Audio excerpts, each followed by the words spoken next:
is good, UJ fans?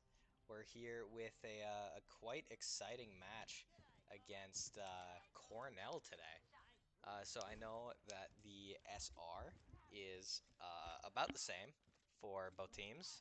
So they're about even in ranks for those of you that don't, for those of you that are less familiar with the game. Um, Not exactly sure what happened there. Um, I guess they had to restart for some reason, but it shouldn't be too much of an issue. We'll be getting right back into it pretty quick. And no harm, no foul, because it hadn't started yet. So I hope you guys are as excited as I am. It should be a fun one. And as it seems the trend would be, it is just me for Overwatch casting today, so I'm sure you guys are quite excited.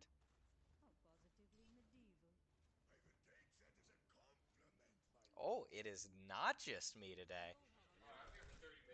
Oh, it's sort of me today. Here, I'm just going to switch up the audio real quick, and so that way you guys can hear my co-caster if I can ever find the little pluggy part. And it seems UJ has taken quite a quick first fight, but it looks like they're going to go down as Cornell seems to just have had the superior damage there, unfortunately. So that just happens sometimes, especially when both teams have TP like that. Um, it can be hard to judge who's exactly going to be winning those fights. They're pretty guerrilla warfare style esque.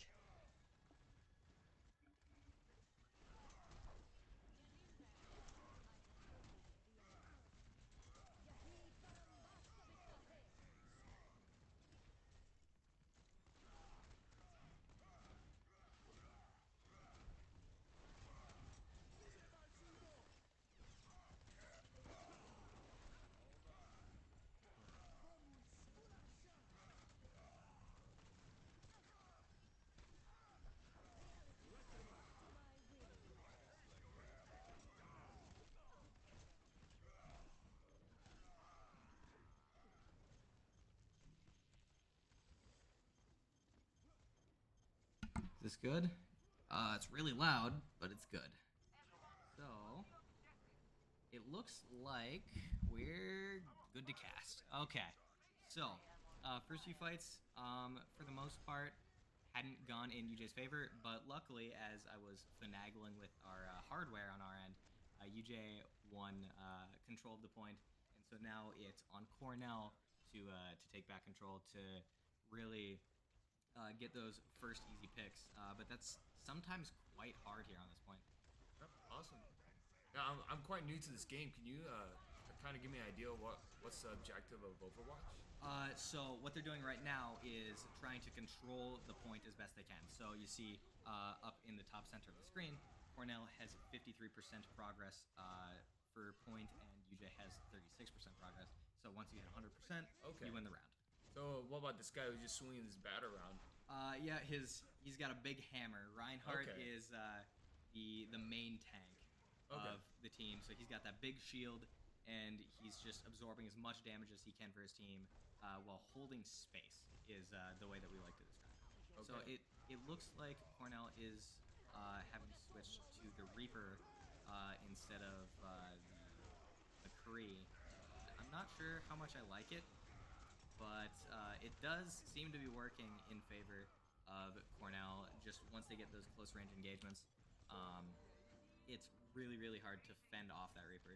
So if you're just able to keep Cornell a little bit further back and really utilize the McCree range, then I think you're just going to be able to take these fights a little bit more favored. But keep in mind, Creed does have his stun as well, so if Gengar and Weddle can coordinate like a flash shatter or anything of the sort, I think UJ will be able to gain control back at the point. And it looks like UJ is just backing, just surrendering point, and grouping back up for one last fight. So when they die, they respawn, right? Come back. yes, it's a bit of a sloppy shatter coming out from Weddle, and it looks like that's just gonna be the fight in favor of Cornell. This goes really fast. There's a lot going on at one Yes, point. there is a lot going on at Overwatch. You're saying we're playing against Cornell, the Yes, Cornell? yes, the Cornell Wow. University. What was I trying to say there? All right, talk to me a little bit. So Cornell just took the first round. Yes. So How many rounds are there? so it's best of 3 for the King of the Hill maps, Okay. the ones where you're trying to control the point. But for escort maps, like where you're escorting a payload, if you're familiar with that from like TF2, Yeah. that is just whoever can escort it the furthest, and you basically keep going. So those are until, 2 game modes that you yeah. kind of go through. Well, there's a third as well, which is hybrid. So it's King of the Hill until the attacking team wins control of the point, and then it's an escort map once they win control of that point. Okay. So So yeah. we're back to the King of the Hill type of. Yep. So this map is entirely King of the Hill. Oh, it's That's a not the big boop. Wow, Massive, nice. massive boop coming out from Weddle. You beat him off the map. Yep. And that should be just a free first. Not even real engagement for UJ. It's just free. Oh, he went out there on his Initial own. yep. Took it on his own hands. Yep. And so this character, the one that we're watching Weddle Okay. on right now, Wrecking Ball, Yeah. rather. He has that grappling hook. He can move really quickly, and he has a lot of HP. Another one of his abilities is Adaptive Shields. Okay. So he gains a bunch of HP relative to how many enemies he's around. So it's 100 HP just normally, and then plus 100 for each other enemy he's around. Okay. So if he's in the team and he pops it, he goes to 1100 health. Really? Okay. Yeah. So is he more kind of like a roaming type character? He seems to be very mobile. Yes, he is very scrappy. He tries to take fights.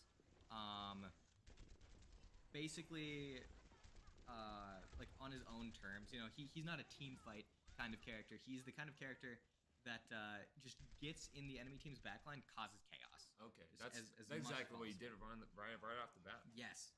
Yep. We saw the double boop off the map from Weddle, and Cornell still hasn't capped point now.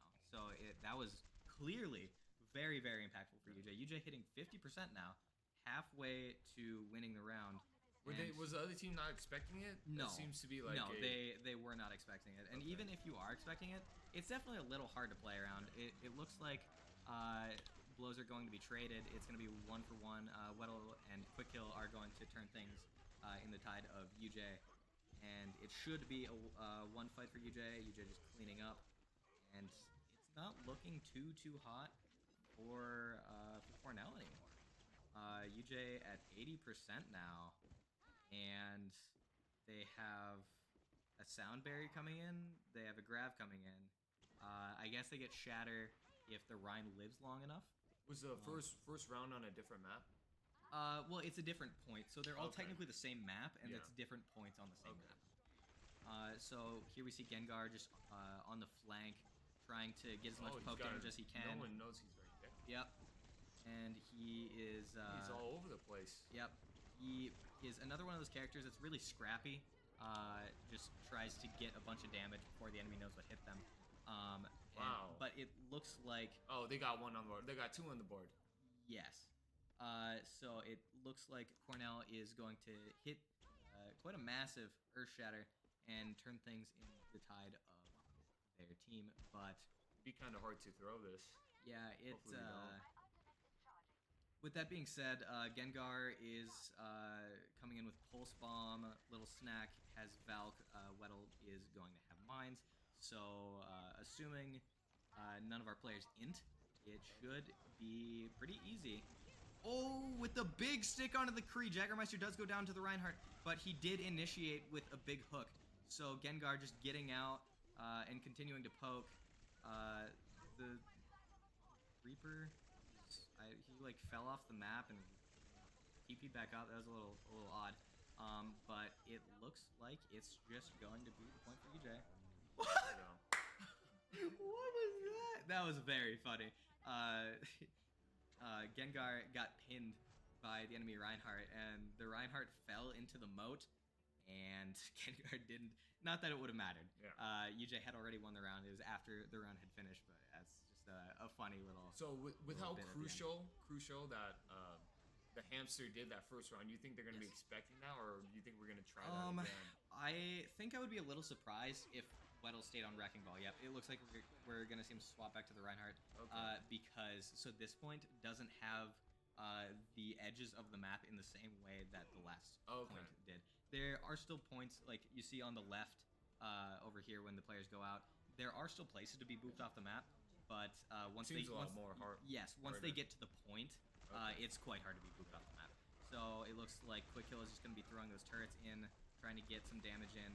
Gengar just fanning the hammer as much as he can, just poking, just everyone throwing in as much damage as they possibly can.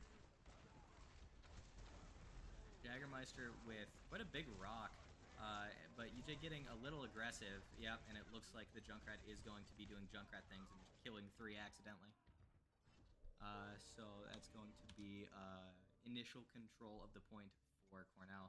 I think I would like to see Quick Kill swap to the Junkrat ourselves. Yep, and there he is. I'm a pretty big fan of Junkrat here on this point's control center. So when you die, you're allowed to switch characters? Yeah, so you can swap characters and spawn whenever. Technically speaking, you don't even have to die. You can just go back to spawn. Really? But yes, you are allowed to swap at any point. So is there a limit to how often you can switch? Nope. Really? Nope. The downside is you lose your ult charge. Okay. So that's the payment, if you want to call it that, for switching. Some scrappy fights coming in from UJ so far. And I think that's a product of the Junkrat. Junkrat just excels in creating chaos because he does so much damage. He can 2-tap a 200 health character, and it sounds like we're going to have Riptire coming in. But it is going to go down to Quick Kill basically instantly, but Quick Kill is going to go down to Zarya. So another one fight for Cornell. It's looking like probably. Jägermeister's already low. Gengar is low, and he doesn't have a lot of mobility. It looks like he is going to get out. UJ is able to regroup relatively quickly, but UJ also doesn't have a whole lot of time left coming in. Yeah, they're about to take this. Yep, one good fight is all UJ has left, so they have to not necessarily make some hero plays, but they have to make some plays, definitely. Quick Kill is going to be ripping his tire, and he's going to get the Zarya and the Lamp, so that's going to be a lot of damage coming in from that tire. Jägermeister is going to get the kill onto the Reinhardt as well, so 3 down for Cornell, 4 down for Cornell, so UJ is finally going to get control of the point with Cornell hitting 99%. Pretty tough right here. So yes, it does look like Cornell is going to be coming back with 4 ults. But Jägermeister does have Flux, so that just in and of itself can win fights once Captain Mako on the side of Cornell uses his Lamp. And it looks like Chalky Milk is going to dome Quick Kill. Looks like someone stopped playing Overwatch. That's just another friend. They're not in the game. Oh, okay. Yeah, we're good there. But yeah, it isn't looking too hot for UJ. Not gonna lie. Kill Yactivate, but it doesn't look like it's gonna matter too much. Oh. That is probably going to be the round, or the map, excuse me, in favor of Cornell. So Cornell's gonna be going up 1-0, but I don't think it was necessarily too unfavored. I think UJ was getting caught out a little bit, specifically by the Junkrat on the last map. I think UJ played Gardens quite well, and Night Market. It's chaos. Both teams TP to point. No one has any idea what's going on. There's sim turrets. There's sim beaming things. There's Reinhardts. There's full charge Zaryas. Everything's dying. No one has any idea what's going on. It happens. So what do you think? You said a couple things, but is it for us? Are we just having trouble hitting our shots? Are we like not playing as a team? Like, what's the biggest problem right now that seems to not be working for us? To be honest, I think our tanks are getting focused down really, really hard, and UJ isn't quite doing that to the same extent, and so our tanks are dying first, and if you lose your tanks, you lose the fight. That's just how Overwatch works. Can we go through kind of what roles where you're expected to see from each team? Sure. So I know there's a tank, there's a healer. Yep, so there's 2 tanks, 2 DPSs, and 2 supports on each team. Okay. So there is the main tank, which is, like we saw, the perfect example of a main tank is Reinhardt, right? Okay. He has a lot of health. He has that big shield that protects his team, and he isn't super effective unless he's right up in the enemy team's face. So he's able to push into areas because people don't want to get near him. Then there's off tanks. The perfect example of an off tank is the Zarya that we were seeing, the woman with the beam thing. She enables her Reinhardt by giving him like a shield bubble, so he can go in, swing, cash in a lot of damage, build some ult charge, and then he puts a shield back up, and then she uses her own personal bubble, so she shield bubbles herself, goes in, takes damage. Is this the payload kind of type of game mode you were talking about? So this is hybrid. Okay. So the players go to the point, which is like right over. Yeah, you guys can't see the mouse. It's like right where the players are standing right now. Right where Cornell is standing. So you go to point, and if you fully cap all 3 ticks of the point, then you unlock the payload, and you start escorting payload. Okay. And so this is looking pretty standard for the most part. From both teams, really, just Ryan, Zarya, Lucio, Hanzo, quick kill, just disappearing somehow. I'm not sure how that happened. And then a Kree and a BAP versus an Ana. I think all this is just quite standard. It's as much as the gameplay looks chaotic. I can't imagine how communication works with all this going on. So it's now quick kill doing the exact opposite and doming his opposite, Shocky Milk. But yeah, so communication it seems difficult, but you also have to keep in mind these are all very experienced players. So they know what they should be doing outside of calls. So most of the calls that you're going to see are going to be from either Weddle or Reinhardt or Jaggermeister or Zarya, because the calls typically come from tanks. And the calls that you typically see are to focus people down. So like, okay, this Reinhardt's low, everybody shoot him. Like that. Okay. Because if your entire team focuses one person and you get a pick, that can be the difference between winning and losing a team fight. So yeah, like I said, the calls are typically coming from the tanks, and it can be focusing. It can be like saying, "Hey, let's rotate this way," or "Hey, let's change up our strat a little bit. It's not quite working," and then that's a little unfortunate on the side of UJ. But Cornell did pop window, so UJ is going to be going into this next fight with basically 6 ults. Unfortunate quick kill got picked by Mr. Smexology there, but shouldn't be too big of a deal.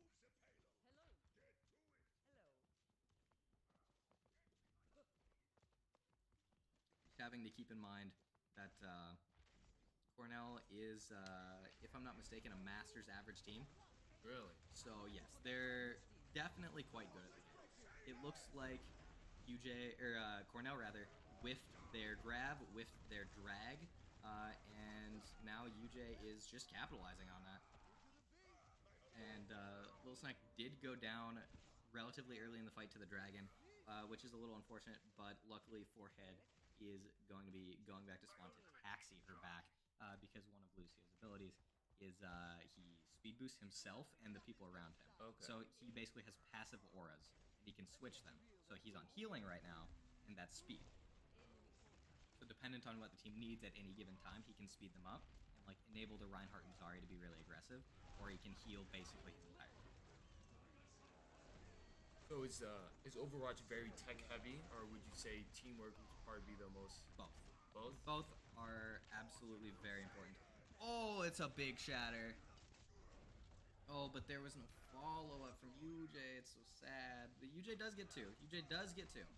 I'm not saying the fight's lost. Oh, and a massive sleep canceling the shatter from Shy Panda. Huge. But it looks like UJ is going to back, even though they did get a few picks. UJ isn't at full strength here either. So Man, I really wish I could share your excitement, but I have no idea what's going on. yeah, it takes a lot of time to learn. I will definitely agree with that. But back to what I was saying. Now that it seems like UJ won the fight, both mechanics He's and getting right in there. yeah, both mechanics and team play are very important. So for example, a well-coordinated plat team can probably beat an uncoordinated diamond team. But with that being said, if you put an uncoordinated Grandmasters team against a coordinated plat team, it's not going to matter because the Grandmasters team is just that much better at the game. The coordination isn't going to matter. So they both definitely matter. It looks like Window is coming out from Cornell. So UJ just having to back. Weddle in a real precarious position here. Gets bubbled. Is he going to get out? He is not going to get out. Very sad. So you said Cornell is on average master. What's our average for UJ's team? Probably like high diamond. Okay. Forehead on our team is flat diamond. Yeah. And then Little Snack and Quick Kill are diamond, but the rest of our team is masters or grandmasters. Okay. So it's probably high diamond is what I'd like to say. Big, unfortunately, does get Helix rocketed, but he's just gonna get chased down. And UJ has a lot of time left going into this last point. This is a very big deal. Weddle is really aggressive right now. He is up in their faces and killing things. How is he killing things? What? No way, dude. No way, dude. He's insane. He's killing three. He's zoned off half their team. Oh my. Like, you know, when people talk about big Chad energy, that's what Weddle was just exuding right there. He's just in their face, just eating their damage, swinging his hammer, not caring about a thing. Oh, that's what we like to see. We like to see just raw got power. 3 points. So Yep. So we fully capped with 2 minutes and 27 seconds left. okay. So Cornell, in order to stay in the map, also has to fully cap all 3 points. The time that they get doesn't matter, but they have to fully cap all 3 points. So what the time matters is, so if they do cap all 3 points, then it's basically how much time is remaining for each team to attack their next attack. So let's say Cornell attacks, but they have 0 seconds left, like they cap in overtime. Then the timer would give them a minute, and it would also give UJ another minute. So Cornell would have a minute left, and UJ would have 3 minutes and 27 seconds. Can we get an idea of who's playing on our team, like the students' names? Yeah. So Forehead, that's going to be Nate. Okay. Weddle is Vetla, pretty obviously. Jaggermeister, again, Jagger. And then Quick Kill is Brent. Gengar is Colin, and Little Snack is Autumn. Okay. I don't want to give out last names just because I don't want to most dox definitely. anyone. I just want to put a face to the Yeah, character. Yep. Gotta give my esports members some credit. And I'm a little disappointed going into this first engagement on the side of UJ, just because Quick Kill wasn't quite up at the choke. Typically, you see a Mei here for walling off the Reinhardt and just ending fights before they start, kind of like what you see there, but over by where the attacker's choke is. I can't show it right now.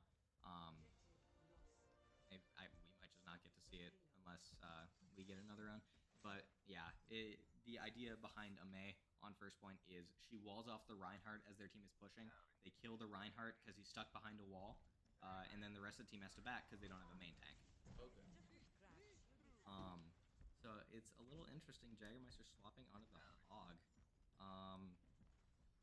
Maybe not. Maybe he is swapping off the Hog. Yep. Okay. Going onto the Sigma.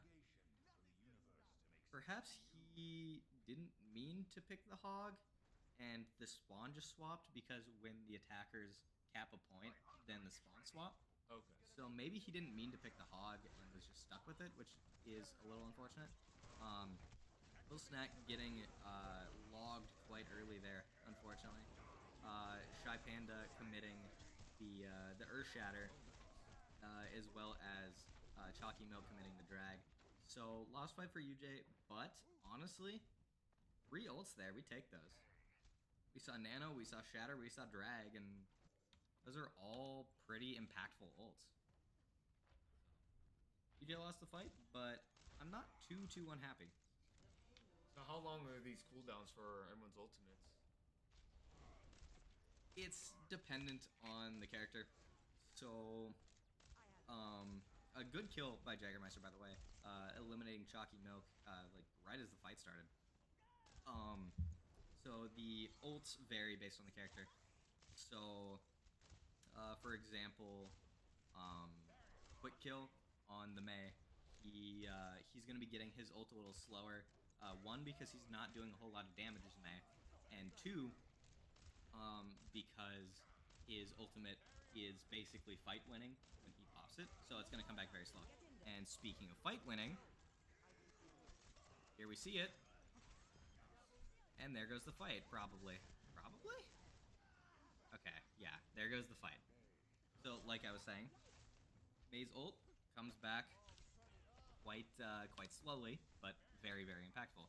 Now, a character like Reinhardt, like Weddle's playing, he's going to be getting Earth Shatter a little bit faster. One, because he's doing a lot of damage if he's playing aggressively, up in their face, swinging his hammer, and each hit with the hammer does 75 damage. So he's doing a lot of damage when he's up there. A lot of ults coming out. Gengar using Deadeye, Jagermeister using Flux. It looks like Cornell is going to be using Grab as well. Weddle getting pinned, Weddle using Shatter, and unfortunately getting chatted on a little bit. And it looks like UJ is going to lose the fight. Yeah, UJ's definitely going to be losing the fight.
apologize.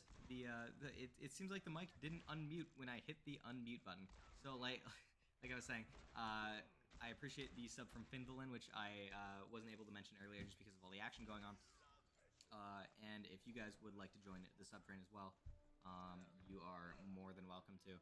And if you have Amazon Prime, you can link your Amazon account with your Twitch account, and you get 1 free subscription a month.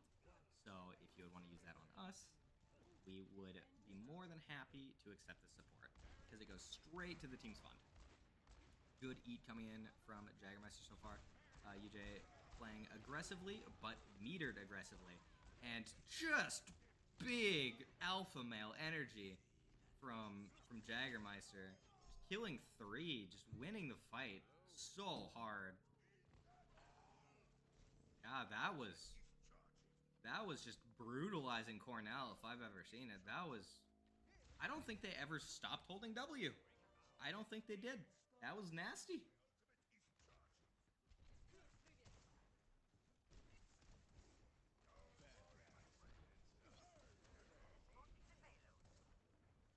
I mean, you gotta go solo from here on out. I gotta head out. Good luck, man. Sounds good. You have a good practice. Practice, right? Yeah. Have a good practice. All right. That's back to just your boy.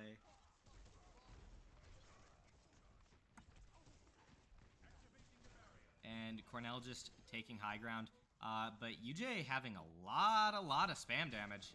And Cornell not really being able to do a lot with it.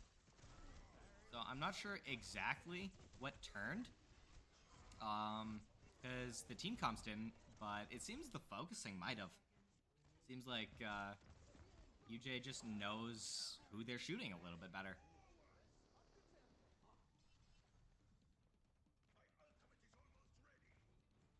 Here, I will swap back to the other mic so you guys can hear me a little bit better. Just a second.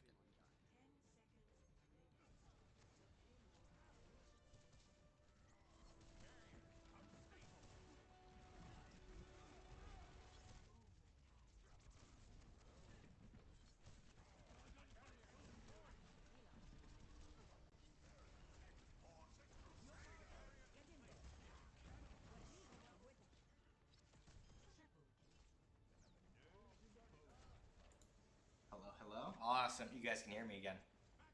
Some awesome fights coming from UJ. UJ capping really hard. I would like to point out that you get basically no time after the first round when you cap a point. So UJ having made it this far is enormous. Gengar getting the Deadeye, Jagermeister and Weddle just in there doing so much damage. Just putting in so much work, and Yuja's gonna full cap. No time remaining, but I mean, that's to be expected. That was insane. That was such a good push from UJ. That was phenomenal.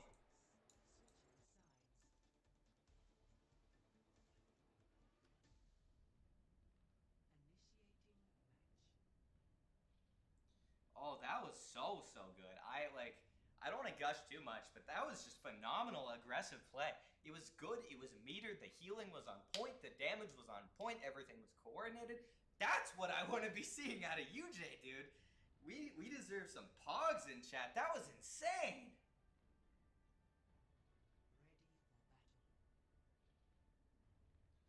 Oh, man.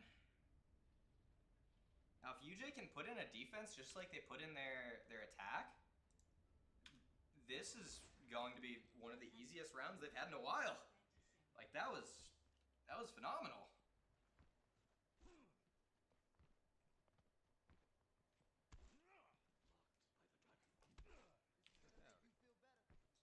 I will be turning audio up a little bit. So if it got uncomfortably loud, I apologize. You'll have to turn it down on your end, because we're just trying to mix desktop audio versus mic audio a little bit better. And, you know, with swapping mics, it can be a little difficult. So just some poke damage coming in from Gengar, knowing that he needs to move over quite quickly. And also knowing that he's going to get his head taken off if he keeps peeking that angle. So, good stun. Unfortunately, Weddle and Gengar are going to be going down early on in the fight.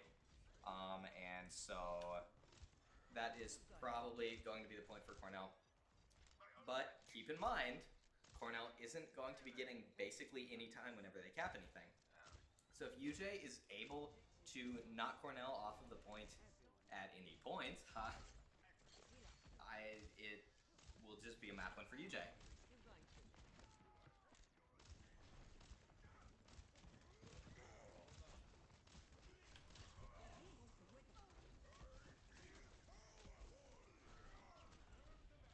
Fire Strike, and Cornell did use Nano on their Reinhardt, so that's why UJ backed up a little bit. Now, UJ using Nano on our own Reinhardt, and him just getting in there and swinging because that's what Reinhardt does best. Nice little finish on that Ana there. Not super needed, but it's just a nice little quality of life thing, and we were able to push Cornell back a little bit. Just stave them off for the time being, and that's all UJ really has to do right now. So UJ now has Weddle with the Shatter, Jagermeister with the Flux, and Quick Kill with the Drag. So there's going to be some big ults coming in on both sides because Shy Panda also does have his Shatter, as well as Smexology's Tiger, and Chalky Milk and Deactivate are both quite close to their ults as well. That's a big pin. Unfortunately, Weddle is going to lose his Shatter because he gets turbo bursted down mid-animation. Some good eats from Jagermeister there, but unfortunately you can't quite eat Zarya Beam. And so Cornell is going to have to full cap now with only 25 seconds remaining. So if UJ is able to win a single fight, UJ wins the map.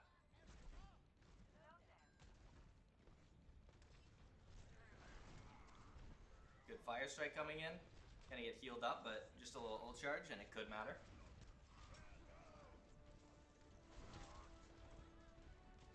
While having to back up just a little bit, did get bursted down pretty hard. And he does realize that he can afford to play a little protected.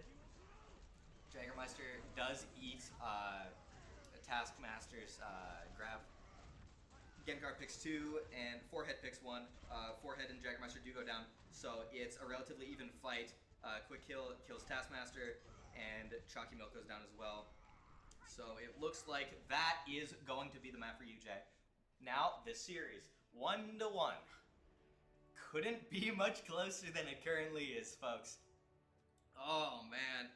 You love to see it. I don't know exactly what UJ just did, but they flipped a switch, and it was real pretty. Funny little play of the game there with the Shatter directly into the bubble. And for those of you that don't know, when you Shatter into a shield of any kind, including a Zarya bubble like we just shot, it doesn't actually go anywhere or do anything. It kind of just wastes the Shatter. So yeah, it's a good series. It's been a really good series. First map started off a little rough, but UJ's in their groove. UJ is quite hot right now.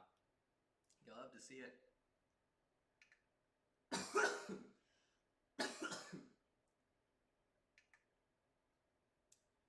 Oh man, I hope you guys are as into this as I am, because I'm just having a blast. This is such a good series. So it looks like we're going to be going to Junkertown. I don't know if UJ really favors Junkertown. I'm also not sure who picked the map, though. So yeah, looks like we picked last map, so it looks like this is Cornell's pick now. Yeah, I'm not sure exactly how much UJ enjoys Junkertown. I know in the past, in older iterations of the team, like a few years ago, Junkertown was one of our better maps because we really liked Bastion comps. But now, in this current iteration of the team, I'm not exactly sure how everyone feels.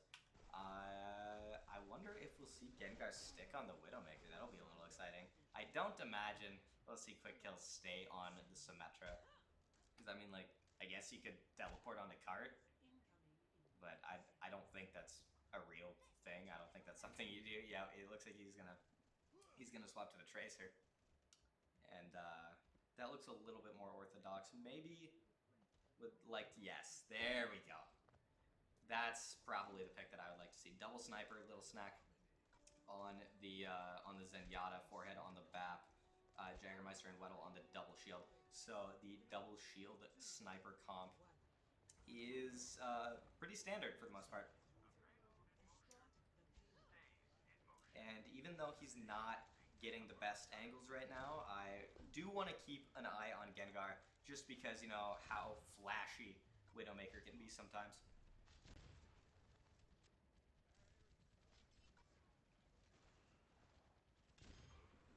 Exactly my point. Gengar doming Smexology. And they are not going to res, it looks like. Low Snake does go down, but Gengar just initiating the fight like that is so influential. Oop, I was spectating the wrong team, excuse me. Yeah, forehead just dumping damage, dumping heals, and it looks like now that Smexology is back, and Cornell is at full damage strength, they are going to be getting some picks, and UJ will have to regroup just a little bit. I would be interested in seeing Cornell actually push this a little bit, because there are only the 2 tanks and Baptiste, so they probably could stagger someone a little bit. Jaggermeister, with the really big Gravitic Flux, is able to get Chalky Milk. Chalky Milk does get res though, and Little Snack does go down. So, unfortunately, it looks like it's not going to matter a whole lot. I know that that Little Snack does almost have Transcendence, her ultimate, but I think I would like to see her swap onto... what would I like to see her swap onto? That's a good question. Maybe Zen is just the best pick. It feels rough, just because she's getting beamed down so hard, but it might just be necessary. Because you don't want to swap to, like, Ana. Gengar, unfortunately, not able to do a whole lot going into double shield the way that he is. So he might swap soon. Quick Kill does have drag. So it looks like Cornell is going to use their Gravitic Flux, but it's not going to matter a whole lot. UJ's going to get healed up.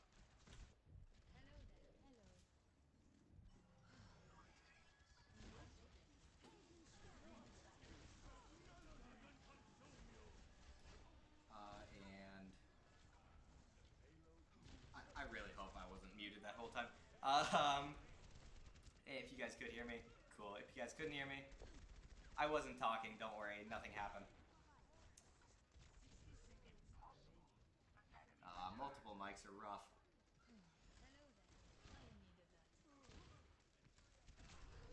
Yeah, that happens when you're playing that kind of off angle. Teams are aware, and that happens.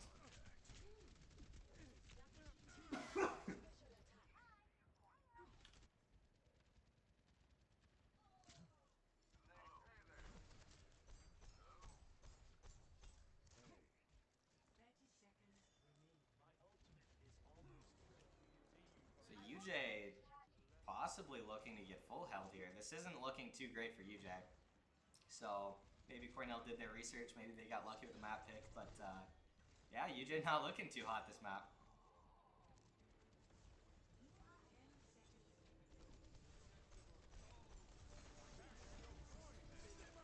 It's a good rock onto the Sigma. Smexology is going to get first pick though, and Shypanda is going to get second and third, and UJ just dies. Everyone's dying. So that's going to be a really hard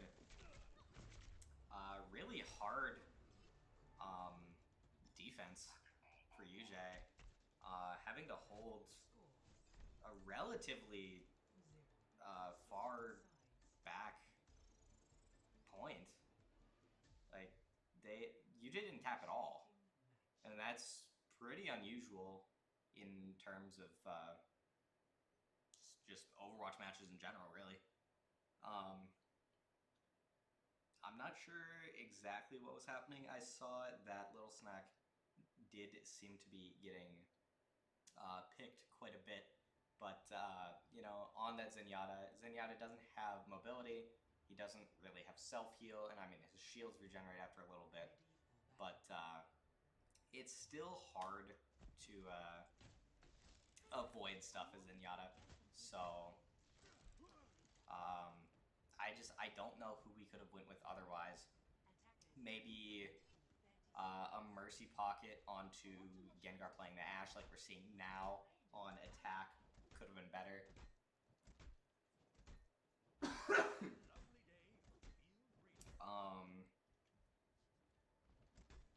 Yeah, it just seems like the Widowmaker wasn't doing a lot, and Ashe does have two things that Widowmaker doesn't.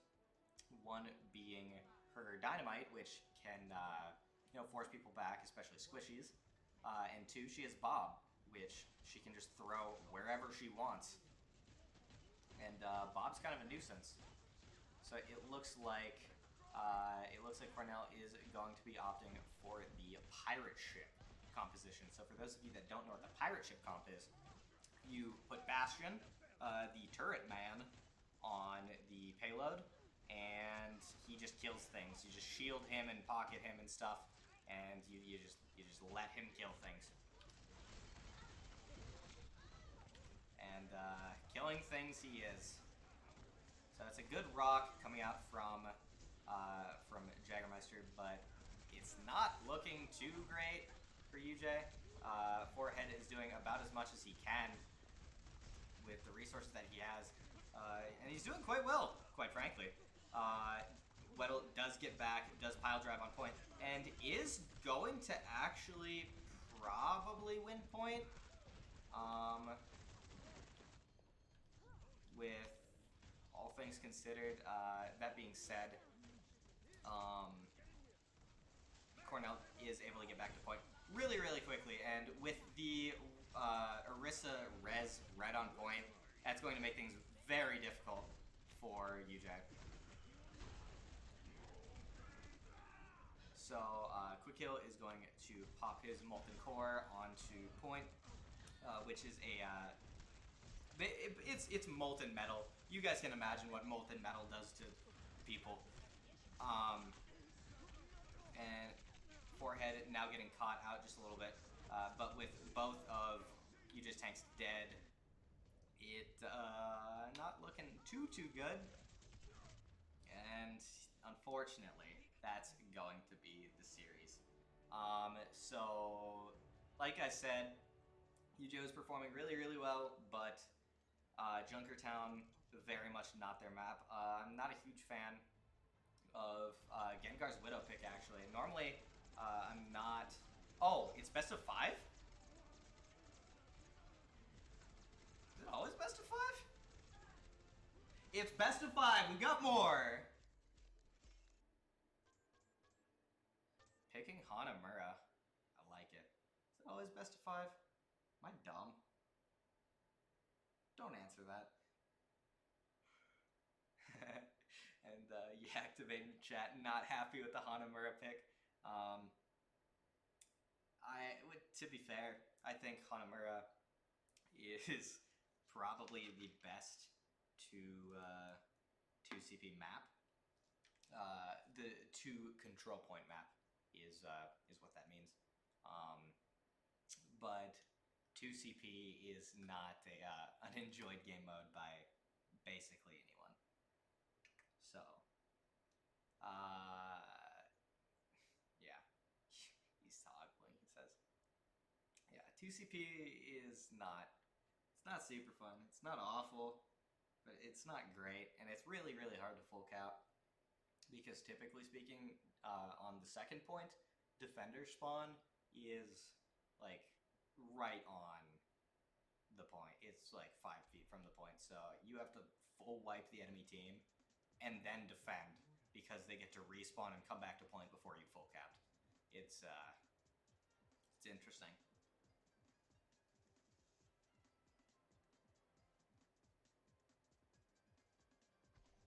I didn't even notice that there's 2 little chefs. How many brothers does Brent have? There's so many chefs. So with the trend, Little Chef 2005, Little Chef 2020. When are we getting Little Chef 2035? When is that happening?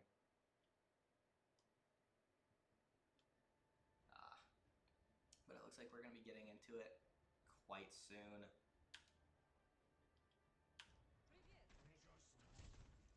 It looks like it's gonna be Ryan Zarya. Gengar is just a second.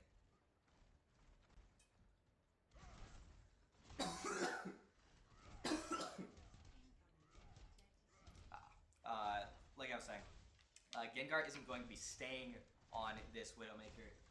One little nuance of Hanamura is, as a Hanzo, when you're defending, you can sit up in a little window and shoot arrows like right through the spawn doors as they open and maybe get a kill. So what Gengar is doing is he's sitting at a point in spawn that can see that, and he's hoping to headshot any Hanzo that would be looking for that.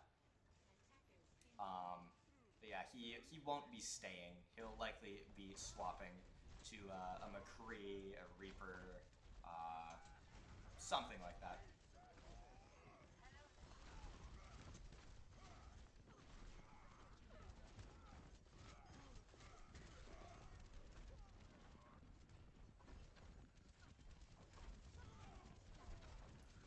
So unfortunate first fight for UJ. I'm not 100% sure why. I guess they didn't take the TP because we saw Shy Panda pin Reinhardt charge over the TP, anticipating people to go through it. So they threw down the teleport as a bait to take the Reinhardt out of position and hopefully advance a little bit easier, which did happen, but unfortunately UJ just wasn't quite able to get the kills. Probably because Gengar was a little bit slower to get back because he started out on that on the Widowmaker. That should be one fight now for UJ though. Jockey Milk is going to win the 1v1 against Quick Kill, but it's not gonna matter too much. Is he gonna find him? He does find him. The DPS gap. Gapped in the DPS region.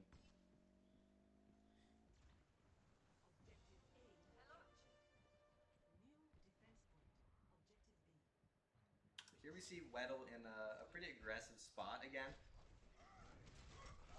He is going to countercharge, but the entire team rotates down, just completely ignoring the rest of UJ. And it looks like it's going to work out for him for the most part. And here we see UJ jumping off the map because it doesn't give the other team, Cornell, ult charge by dying to them. So it's a tactical reset, whether it looks like it or not.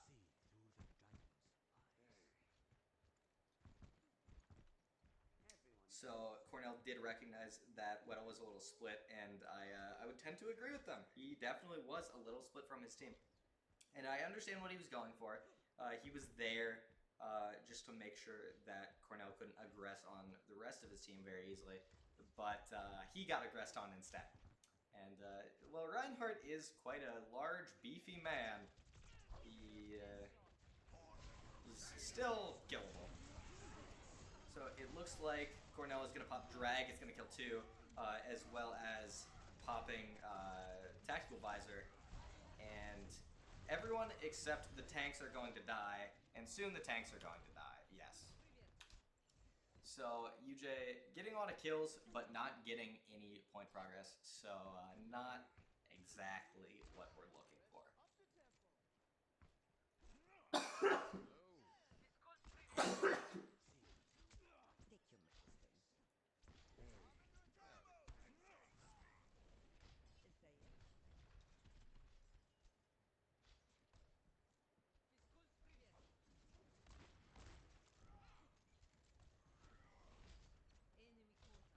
So I what UJ's going to be looking to do now. They're just going to be going main again.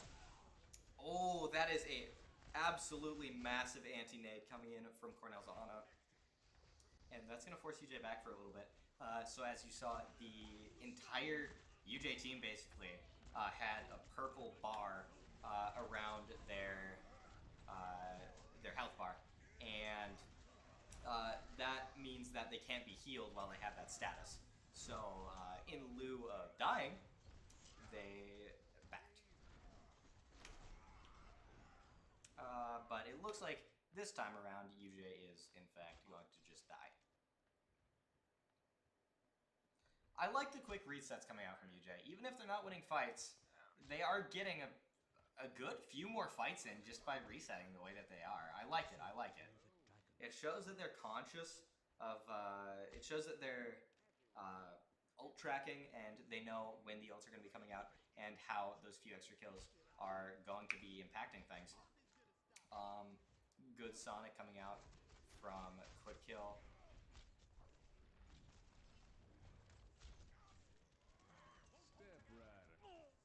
Oh, he gets domed when he's dead-eyeing. That is very sad.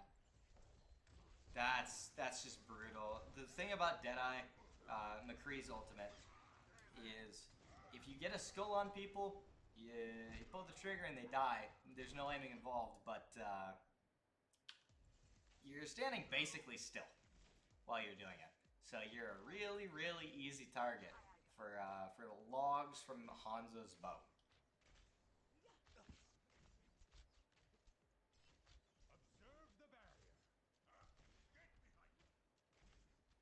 So it looks like UJ's just going to be going main.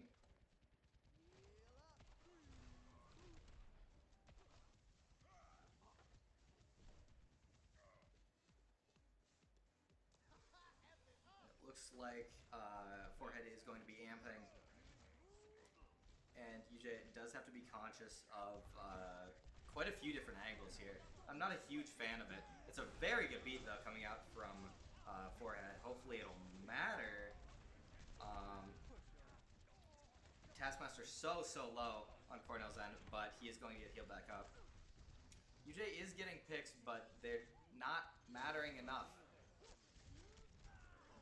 And UJ just having to reset again. I'm not sure exactly what's happening. I know that there's a lot of damage coming in, right? Chalky Milk hitting the headshots with his arrows. It's a one-shot headshot on anyone 250 health and below.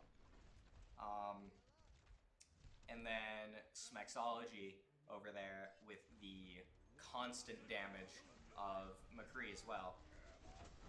And that's a lot of damage. But it looks like UJ is just gonna ignore all of it this time and start capping.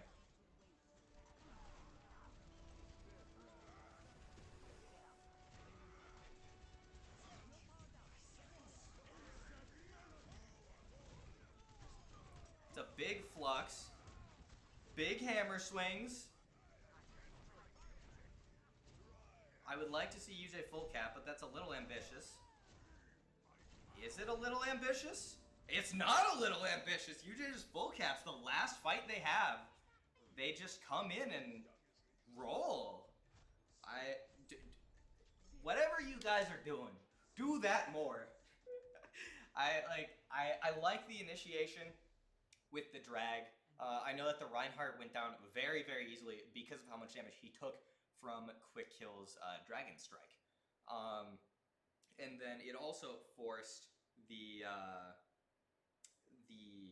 Zarya Taskmaster to drop down because he was forced with two options. Or he was faced with two options, rather. He could stay up and be looking at 6 enemies that are all looking at him, or he can drop down and live, but be basically out of effective range of anything that he's going to be doing. Yeah, I think that was a really, really good last fight. That being said, I think UJ wishes they figured out whatever they needed to do a little bit sooner. Perhaps it was just circumstances. It very well could have been. The ult matchup favored UJ, and it definitely did. I will say that. The fight prior, we saw Shatter, we saw Tac Visor. I'm pretty sure we saw Grab. So like there was a lot that Cornell had used the previous fight. And so it looks like Cornell is going to TP top right and force UJ off. Which I do like. That is a nice little TP. It's not the typical TP you'd see. Typically you'd see it just going straight to point. But they figured if they can get a few picks, they win the point for free. So why not just TP on some people and try to get the free picks? Weddle already has Shatter. He puts like 4 on their backs. It's huge. Gengar and Quick Kill just cleaning up. Smexology does pick 1, but it's not going to matter. Weddle just swinging his big man hammer with the big man arms that he has. And yeah, it's free.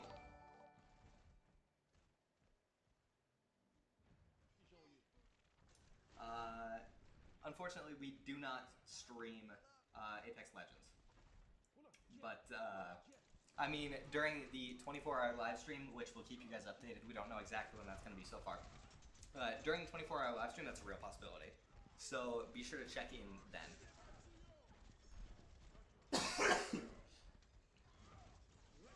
And thank you for the Prime subscription, Rolsey. It is much appreciated. Good counter pin from Weddle. Unfortunately, it does go down, but good mechanics nonetheless. Purple Panda as well with the Prime subscription. So we may be losing fights, but we're winning in money. And we like money. Who doesn't?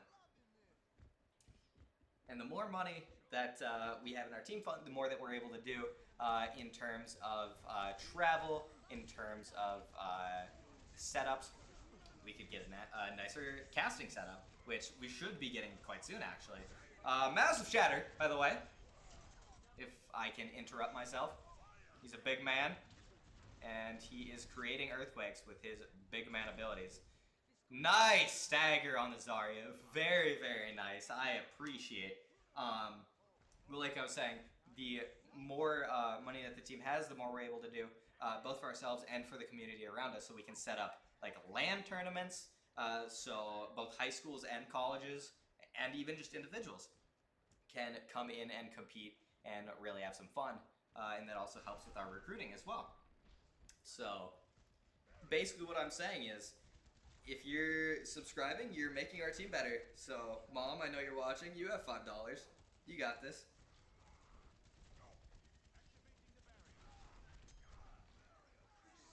Good Storm Arrow. Took me a second from Quick Kill. Quick Kill does go down to the Reinhardt. Forehead kills Taskmaster though. Ooh, the big Shatter.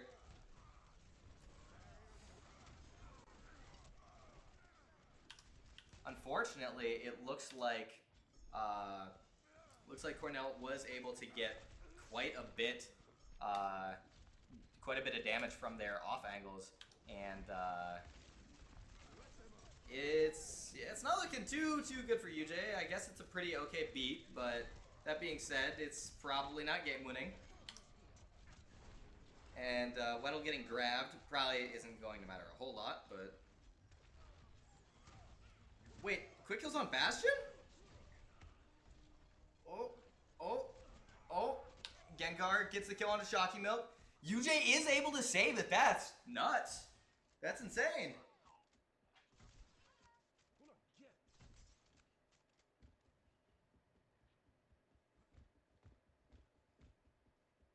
Also, I hope the volume is a little bit better. I guess I can turn it up a little bit more. Ooh, AlexB601 just subscribed. We appreciate the support. Yeah, couldn't possibly have a clue who that one is. Probably just a random person. Big ult from Weddle. Unfortunately, it's not going to be followed up by a whole lot because Cornell is just going to have a whole lot of damage. But Alex, thank you for the subscription. Much appreciated. And we are in the process of getting more emotes for the team as well. So there are going to be some more benefits soon other than just supporting the team.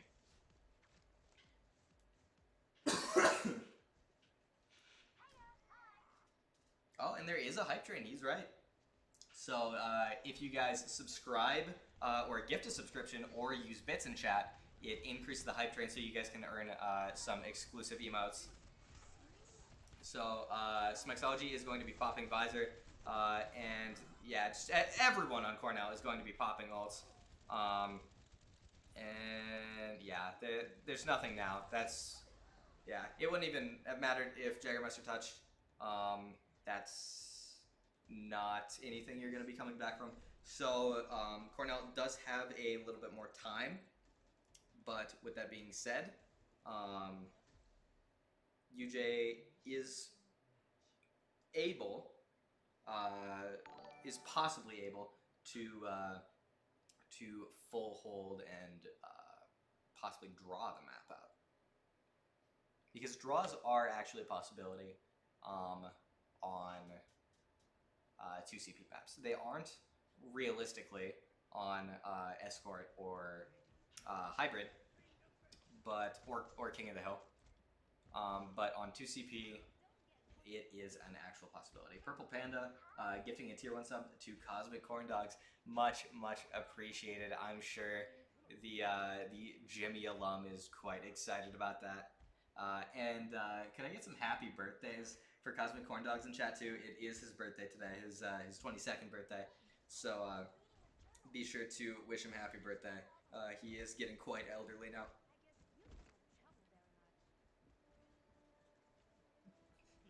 Reddit gold indeed. Basically the same thing.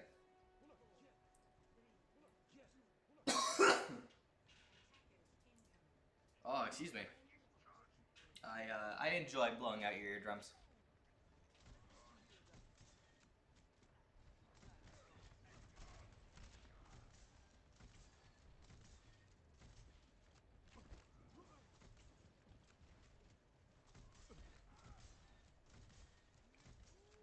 Team's basically just exchanging fire strikes, waiting. It looks like Activate is going to be swapping into Mercy. It's a little surprising given the tank composition, but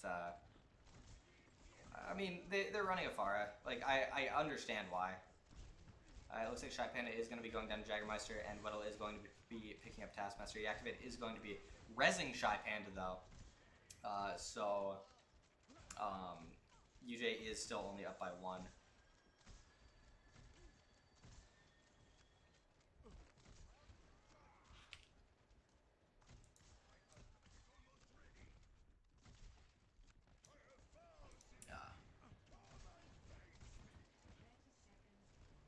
I appreciate the gift sub from Rolsey as well to Lil Shep 2020. Do both Lil Sheps have subs now? No. Rolsey, I think you need to remedy that. The other Lil Shep does not have a sub. Gengar just doing Gengar things, and it looks like Weddle is going to be counterpinning and negating any real follow-up that Shy Panda is going to have on that Shatter. And that's going to be a nice, clean draw from UJ. I mean, on one hand, you hate to see it because it's basically a wasted map. On the other hand, oh, are they done? Oh, does that count as a win for both teams? I guess I don't know how the scoring works. I guess when Cornell capped, there was just no chance for UJ to win at that point. So we might be done. That's some wacky scoring if that is the case, but yeah, if that's the case, honestly, I think UJ performed quite well. I can't be upset with how UJ performed. Okay, no, so yeah, they just said good map, not good match. I wasn't sure exactly what M meant. Yeah, UJ has been performing very well, though. Like I said, Cornell is a Masters average team, whereas UJ is like a Diamond average team, which isn't a huge difference, but it can matter. Oh, there's a specific tiebreaker map, and it's Nepal. Weird. Nepal? That's interesting. Some wacky rules, I guess.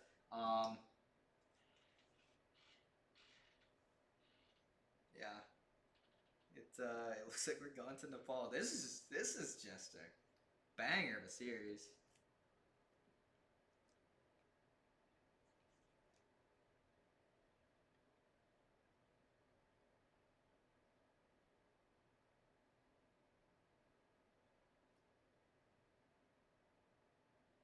Rosie. Little Chef 2005 doesn't have a sub yet.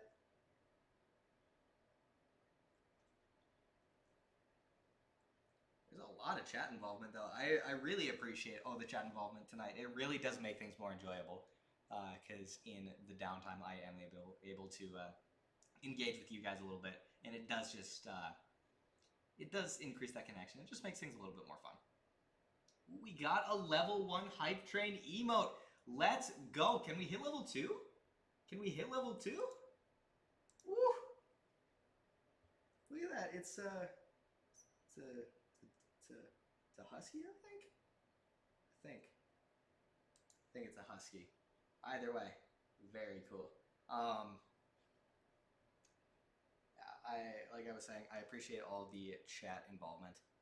So thank you guys for just putting whatever you feel like in chat. Don't even care what it is. Just give me things to respond to, just things to bounce off of, and I'll be good. That's all I want. And you guys are doing a phenomenal job with that. It looks like Cornell's been ready for a while. Thank you, Rosie. Thank you, Rosie. Now both the Lil Sheps have subs. What a generous, kind man. Probably quite wise. Probably really handsome, too. You know, Purple Panda's upset, though, that Rosie took the gift leader away. It looks like Purple Panda might have to take his leadership back by gifting a few subs. Like, looks like Doc Legler doesn't have a sub. Treble Thompson, don't Overwatch. There's a lot of people that could be gifted subs, both Purple Panda and Rosie, if you guys feel like competing against each other.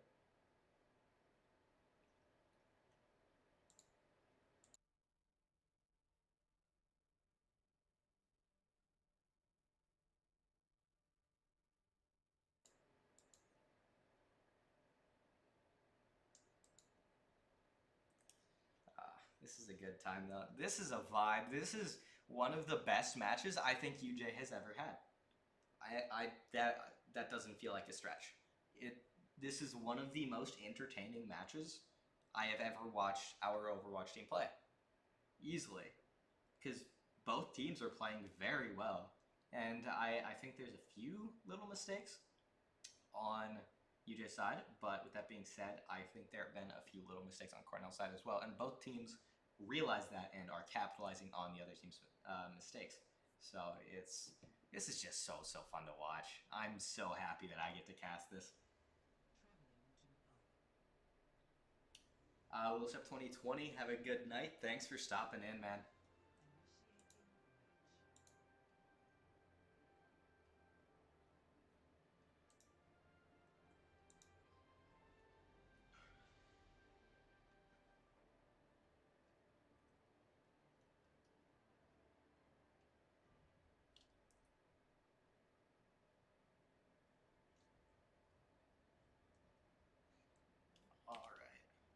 I want to see here. How's this? Is this better? This is probably better. Yeah. And then this. Yeah. Let's see how this is. I turned stuff up a little bit more, so you guys can turn it down a little bit more. You're welcome. Adding variety. And yes, Little Chef 2020. There is the 3-minute stream delay. So I apologize for that. It does make interacting with chat a little bit harder, but via the NACE rulebook, it is necessary. So there's not a lot I can do on my end about that. So it looks like UJ is going to be bringing the Ash and Soldier 76. It's a pretty standard. It's a pretty standard setup, but Gengar got a little overzealous and gets exploded because of it. So it looks like Cornell is just going to be rotating the point, getting first dibs on it. But Jaggermeister does rock Captain Mako off the map. So it's still an even fight, even though Cornell does have control of the point. Jaggermeister does get rocked, though. That was a good hold on the rock by Mr. Taskmaster over there, waiting to see Jaggermeister's, I don't remember what the ability is technically called, his eat, where he holds up the little black hole, and stunning him out of his eat. So yeah, that's good awareness, good matchup knowledge coming out from Taskmaster there.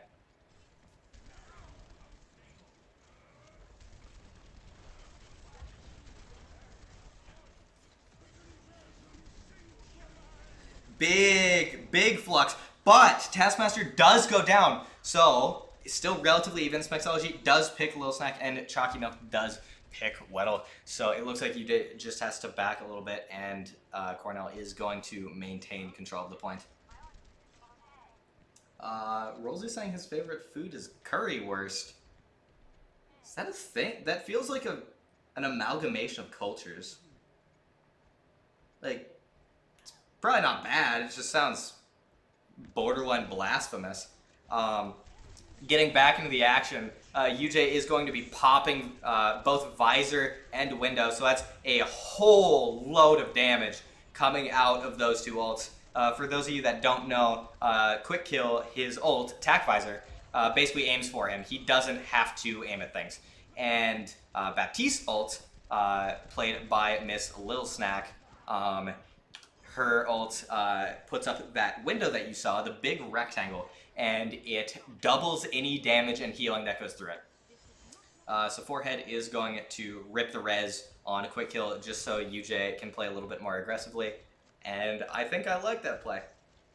Just so UJ is able to hold this high ground and keep spamming through choke a little bit harder, because that doorway gets really hard to go through when there's that much damage going through it. Big flux from Jaggermeister. Unfortunately, it isn't going to get a whole lot. And Smexology is going to do a lot of damage with his Helix Rocket. Because, like I said, oh, that's very sad. Like I said, it doubles any damage that's going through that window. And Helix Rocket does, I want to say, 125 damage. So if you direct impact people with it, it's going to do 250 damage, and that just straight up kills anyone with 250 health or less, obviously.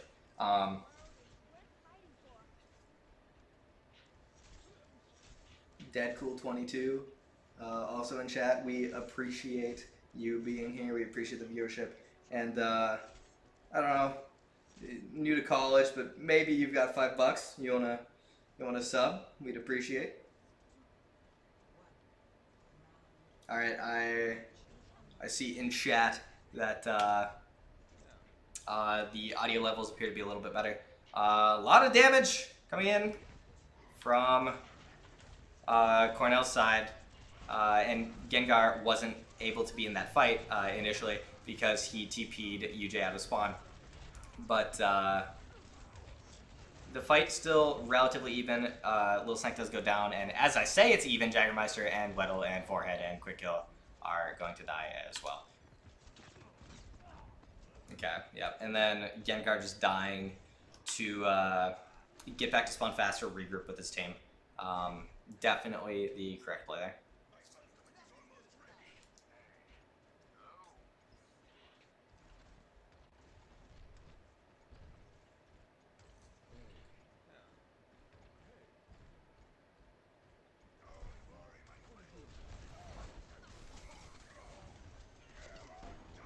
That was a real ambitious use of Shatter from Weddle. And yeah, that's probably the best result is UJ dying, because we need a reset after that. Because like I mentioned on King's Row, you throw Shatter directly into a shield, it's not doing a lot. It's not going under the shield, you know. It's not shattering things that are behind the shield or anything like that. So yeah, just resetting our mental. Good wall from Quick Kill does force the Reinhardt to back a little bit. Real ambitious pin from Weddle, and I'm starting to not see what I'm liking from Weddle here. He's starting to thinking he needs to do some hero plays, and that doesn't seem like the case. So let's hope he can cool his head a little bit and reset. In the meantime, it looks like UJ has actually won the fight. Cool, we take those, I guess. That being said, Lil Snack was caught out in the open a little bit.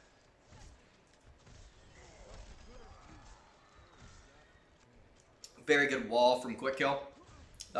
Just denying the reset of that Reinhardt. So that's some free ult charge. That's a few more ticks on the point because it takes Cornell a little bit longer to reset.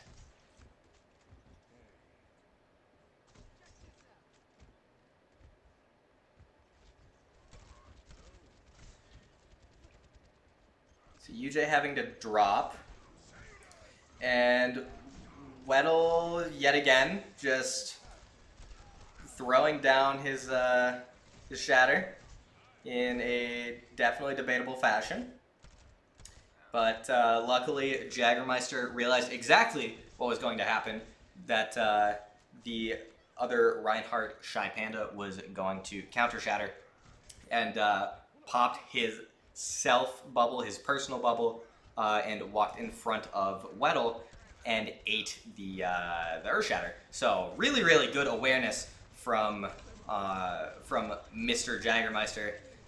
That is a lot of ults coming in from both sides, every side, both sides.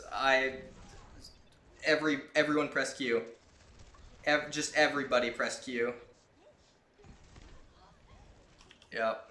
UJ does have to get back to point relatively quickly. They have 8 seconds, or the Cornell College is going to just win. Forehead straying away from Weddle, and unfortunately Cornell College is going to get that.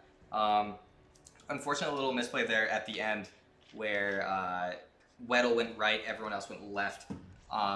And I'm not sure whether that was a miscommunication. I would imagine that's what happened. But regardless, phenomenal series from both sides. GG's to Cornell, phenomenally played.